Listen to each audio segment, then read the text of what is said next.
Shërbimi onkologjik në Qendrën Spitalore Universitare Nën Tereza do të reformohet plotësisht brenda këtij viti, u zotua Ministria e Shëndetësisë duke e cilësuar si prioritet kombëtar. Reformimi i shërbimit onkologjik, siç e kam thënë disa herë, është një prioritet kombëtar.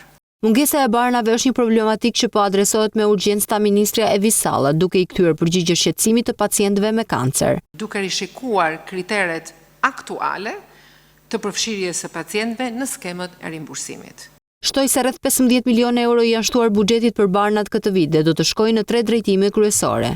Shtimi i barnave inovatore në listën e rimbursimit, rritja e sasive të barnave ekzistuese në listë, hapja e kufizimeve në fond.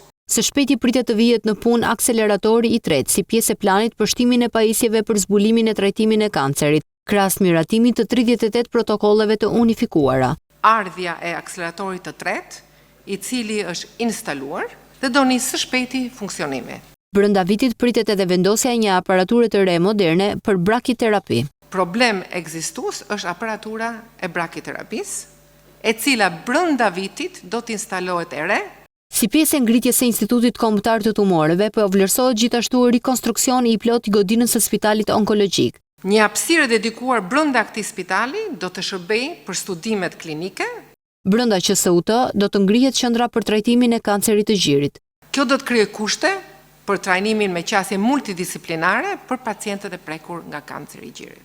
Duke theksuar dyfishimin e kapaciteteve në kimioterapinë ditore, brenda vitit synohet të përfundojë rikualifikimi i 6 pikave rajonale të kimioterapisë në kuadër të rrjetit kombëtar të trajtimit të tumoreve. Brenda vitit 2026 do të përfundojë rikualifikimi i 6 punkteve rajonale të kimioterapisë në kuadër të rrjetit kombëtar që sapo e përmenda të sëmundjeve tumorale. Në këtë analizë publike, Ministria e Shëndetësisë dhe Mirëqenies Sociale theksoi se sistemi shëndetësor ndodhet në hapat e para të reformës digjitale dhe integrimit të inteligjencës artificiale.